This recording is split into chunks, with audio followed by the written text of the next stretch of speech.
Hello, welcome back to my channel where today I'll be doing a drawing. I haven't drawn anything in a very long time, so I thought it'd be fun to film my first drawing of 2023 and kind of talk through my inspirations and my style and everything like that. I'm going to start with inspiration as that is the starting point for this art piece. So I recently got a copy of Born Pink, Blackpink's newest album. It came out a few months ago, but I only just got a copy of it from my sibling as an early birthday present. And the copy that I got is the Rosé copy, so it's got this really nice picture of her on the front cover. And then in the photo book inside it has this picture. And I really liked how she was posed in these two photos, so I wanted to do a piece very much inspired by those two. I think you can see this mainly in the mouth, the nose, and then the hand placement. The hand is a little bit different because I'm really bad at drawing hands in certain angles, so I wanted to do an angle that was easier to draw. But I feel like you can definitely see the reference pictures in this. I didn't try and make it look specifically like her, as I didn't want to focus too much on likeness because this character isn't her. So it felt a bit odd trying too hard to make it look like her, but I feel like it looks kind of like her. Let me know if you think it looks like her or not. And then for another reference picture, I took a picture of myself. I don't actually have the original picture that I took anymore because apparently I deleted it, but I have this wig. I wore it in my last video and I really like this hair and I feel like the hairstyle went well with this style of drawing. So I took a picture of myself wearing this wig with my head at the same angle as Rosé's, and I used that for my reference for the hair. I feel like I didn't quite get the angle of her head correctly because I wanted her head to be kind of leaning backwards in the same sort of way that Rosé's is, which is why the fringe comes down quite far on her forehead as well. But in the end, I feel like her proportions just look a little bit off. Like the top of her head looks really small, it looks very squashed,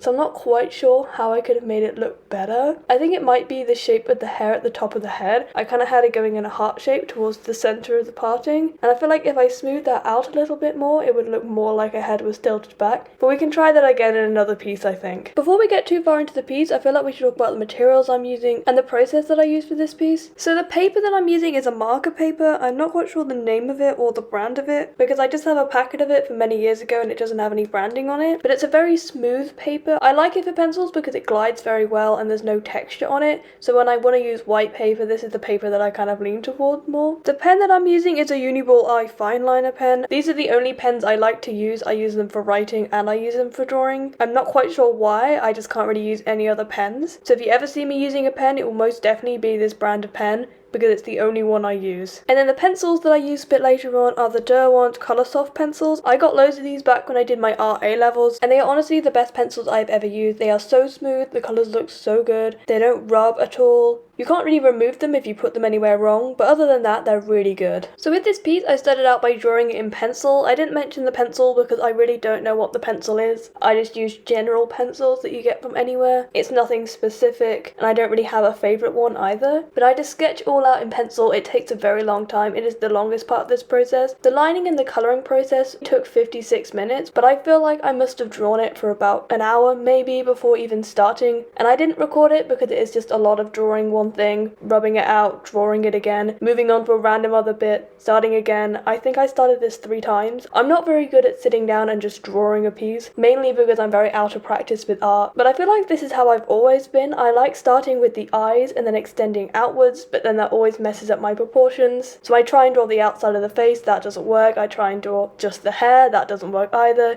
So it's a very long process of just drawing and seeing what happens really. And then as you saw me do, I decided to outline everything in pen. This is a new process for me. I really like digital art with black outlines, so I wanted to incorporate that into my art as well. I never used to do outlines on my work. I used to do a very realistic style which didn't involve any outlines whatsoever. But last year I was drawing with just pen and I wanted to combine my two styles together and do outlines with a realistic style with pencil. And I feel like it came out quite good in the end. And then for the pencil, I do it very simply. Where all the shadows are, I just press harder. Where the highlights are, I use a very light hand. It's a very easy way of drawing. I don't have any fancy tricks or anything like that. So yeah, I think we're going to go on to the style and the colours for this piece. For the aesthetics of this piece, I was very inspired by that wig that I mentioned before. So I wanted to lean into my drag style, which is very much a pastel goth style. So I did a lot of black hardware with these pastel colours to contrast. The thing I like the most is the collar. I feel like it came out really cute. I wasn't really going off a specific reference for the collar. I was kind of combining my favourite collars. I have a few with spikes and I have a few with hearts, and I was kind of combining them together to make this really cute little collar. If someone knows where I can get a collar that looks similar to this in real life, please let me know because I really want one. I don't know how to make collars, so I couldn't make one by myself, but I feel like this would be a really cute collar and I really want it. And then for the headpieces, I went with little horns. I ended up adding 2 in the end. I started out with just 1, decided to add another one, basically just because I wanted to bring the colour of the collar up to the top of the head. And then I did some hair accessories just to bring some interest up to the top of the head. Originally I planned to make the hair a lighter colour so they would stand out a little bit more. You can't really see them in the end, but I know they're there and I think they look quite cute regardless. And then the dripping liquid at her mouth, I just feel like it's a cool aesthetic. I see a lot of people kind of do that sort of thing with art. I used to do it a bit with my makeup. I used to do like the drippy eyes and I kind of miss it. I don't like doing it in makeup anymore, but I feel like it fits into my art style a lot more, so I really wanted to include it. For the colours, I was very inspired by Monster High. My siblings both recently got Monster High dolls and I think they are really adorable. I really like their skin tones that they do. So I wanted to do a colourful skin tone.